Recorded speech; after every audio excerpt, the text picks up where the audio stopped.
conference play?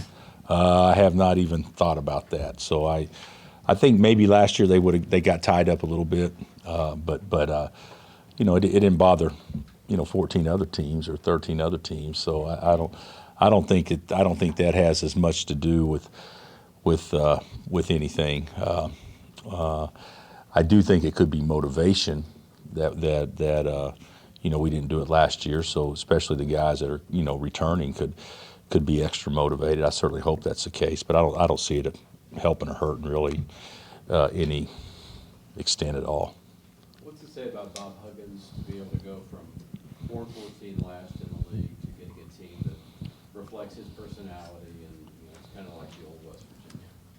Well, when you say old West Virginia, you only got to go back 2 years. I mean, with it's when you have Staten and when you have Javon Carter for that 8 years or whatever combined, I mean that's a pretty good couple or 6 years or whatever. Maybe they played together a couple. I don't remember, but you got guys like that. That's the equivalent of having Frank and Devontae to West Virginia. So you're naturally going to maybe when you lose those guys, maybe take a little bit of a step backwards or sideways. And last year they dealt with more crap than we even dealt with, and certainly a lot of their pieces are returning. They got good at the end of the season last year, and a lot of their pieces are returning, and then you add a couple of very key pieces, Oscar and a couple of perimeter players. Now they're back to playing like West Virginia played, a couple of years ago, without question. So are you excited to get going in the conference? Yeah, I am. Yeah. Do I look like I'm not? I am excited. Every year it gets me fired up. I've always thought the first season was the non-conference, and you get excited, but you get more excited for some games than other games. We're real honest with our guys when we talk about that. Like in our non-conference, there's about 7 games that you circle saying these are the most important games of the non-conference, and you get in the league and you can say, well, here's 18 games that you circle that are the most important games in the league because they're all equally important. So, I'm excited, and I think the players will be excited as well. The one thing I don't know that they understand, the newcomers, is how the intensity is going to be, increased a couple of decimals compared to what they're used to. Coach, I know you're going to love me for this, but once again, you got Seth Greenberg, who's basically saying you're off to San Antonio. Just being a successful coach, you're having to fight these things off and deal with them. I looked at your interview in March and how you had to answer it then, but does this come with the job, just that out of the blue people are bringing this up, and any truth to it or anything at all when people are saying things that this is your last year? Well, first of all, I had talked to Seth in 5 or 6 months. And secondly, and most importantly, I haven't talked to RC ever about it, and he was in my wedding and I was in his, so I've known him pretty well, and we've never once discussed it. Thirdly, I think it's kind of an insult to the Spurs because they have the greatest coach maybe our sport's potentially ever known, certainly the NBA, one of the 2 or 3 best of all time for sure. And so, there was absolutely zero truth to that. The thing that cracks me up about some media types is the more outlandish things that you can say, because what it was bold predictions for 2020. So, you just grab something or throw something against the wall and hope something sticks. But no, there's no truth. There's zero truth to that, and that's not even one that will impact us positively, negatively. Nothing. There's nothing to it at all. Have you played a team this year, size-wise, that compares to what West Virginia would put on the floor in terms of you're too big, maybe getting more minutes than what we've seen? I don't think so. I don't think we played anybody. Duke wasn't, Dayton wasn't, Colorado wasn't, Stanford wasn't. So there hasn't been as many. Now there's been some teams that we could play 2 bigs easier, but it wasn't as competitive a game probably as what this one will obviously be. So mistakes aren't as magnified in those games. But in this particular game, I mean, we're going to play too big some. We'll play small some too, but we're going to play too big some, and it'll be two teams that mirror each other a little bit when we do play too bigs based on style. What they do such a great job of, and this is a supreme compliment, is they're going to make it a fist fight, and you better come ready to fight back, and certainly I think that Bob's teams have always done well playing here for the most part and had great opportunities to win here because they come in here fearless and certainly play that style that is not the easiest to go against, especially when sometimes your ball handling's not as good as it needs to be. Silvio wild card. I mean, is it the third big if somebody gets a couple quick fouls? I think Silvio's the wild card the rest of the season. Yeah, we need him to be good. We need him to certainly impact it more than what he has. We need him to have more opportunities than what we've given him so far, what I've given him. But also he's got a responsibility to do some things better as well. So I do think that, there's Doak and David's obviously been our second best big and Silvio our third best big. But the thing you don't look at it, well, Silvio played fine or David played fine. You don't look at it that way. You look at it, how was the team when those guys were in there with spacing and everything else. And that goes along to playing the best basketball you can. And that's going to be a challenge for our two bigs playing together probably the remainder of the season because we have looked more comfortable playing small than we have big. Bill, what do you think, excuse me, of the Big 12 race this year?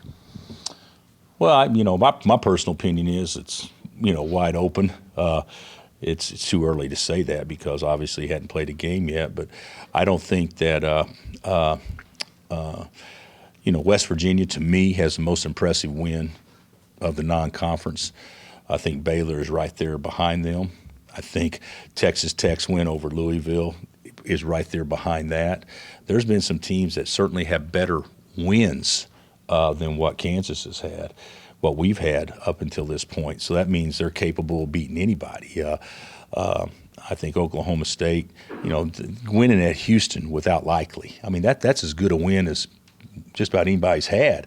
That kind of stuff. So every team, to me, has shown that they're capable of for the most part, beating anybody. But I think what you do is when you look at a race like this, you kind of look at consistency because that's kind of who you are. But you also look at what their ceiling is, and there's a lot of teams in our league with high ceilings, obviously. When you say that West Virginia does a good job of making it a fist fight, does your team understand that they need to play big boy basketball but still not lose their composure?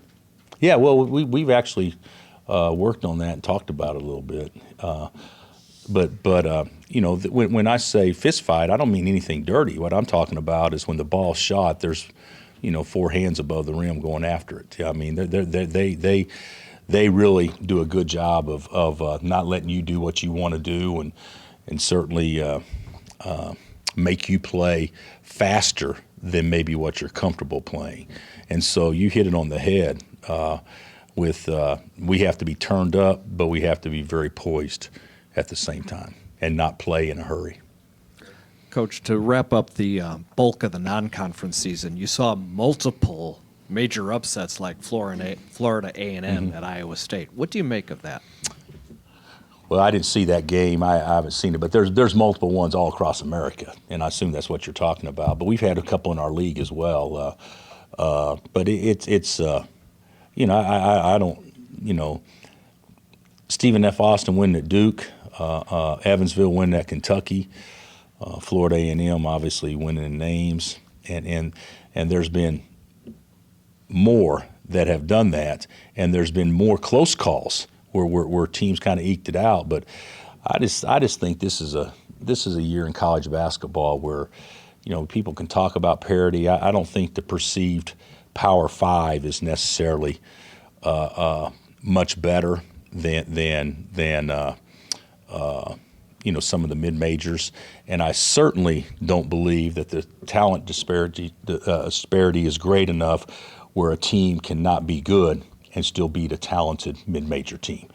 And so that's where I think it's like those are upsets. They're all upsets, but they're not maybe the upsets that we would think they would be, 3 or 4 or 5 years from now, because there's just not as much dominance. There's more margin. There's less margin for error for the better teams out there this year, I believe. Coach, when West Virginia came into the conference, did you anticipate this would become such a good rivalry? I don't know. I don't know. I think when Hugs went to K-State, I think naturally with his personality and reputation and abilities, I think naturally that got everybody thinking that K-State would become even a bigger rival at that particular moment. And what he started and what Frank and Bruce have done since, it is a bigger rival than what it was before they got there. In my mind, there's no question. I think the fact that, Hugs is the 4th winningest coach in college basketball. He's really good. And I don't know if you know this, he's kind of a colorful fellow that also creates some interest that makes it fun. And so I think West Virginia coming into our league, in my opinion, was really good for basketball. I'm not saying it wasn't good for everybody, but it was really good for basketball primarily because of Bob. And then of course he's had really good players and really good teams, and he gets them to play his way and do it his way. So, this is not an infomercial for him, but I'm a fan. I mean, I totally respect everything that he does and how he goes about his business. Jalen able to participate in some? No. Jalen is he is participating in individual. He's on the court, moving about a snail's pace, adding a little bit each and every day, and we're hopeful within a 2-week period he could be released and be full go. But we're not at that point yet, though, where he can have contact at all. Because of that, will you probably not redshirt him, or will you redshirt him? We haven't decided yet. I talked to Jalen and his parents both yesterday, or Jalen earlier, his parents last night. And I don't think you make a decision on what you want to do with him until you see how his health is. If he's not 100%, why would you even consider it? And if he is 100%, now how does he fit in, and does he have a chance to impact this team? Then if he's able to do those things, then you make a decision, at that particular time. But I think it's too early now. I'm hopeful, and I know he's hopeful that he can get to be 100%. But right now, even though he's on schedule, that still hasn't happened yet. Bill, looking at West Virginia's numbers, they're showing some of the signs of the great teams in the past. They have the best 2 rebounders statistically in the league, but they're not at the top of the league in steals, assist-to-turnover ratio like they were in the past. Yeah. So what is kind of what's doing it for them? I think rebounding and playing through their bigs.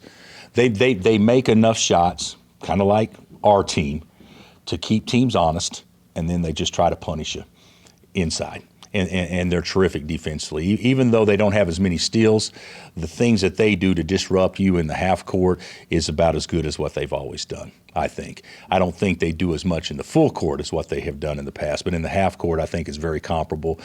And those 2 bigs, you think about it, one of them's averaging 9 rebounds a game and playing 21 minutes.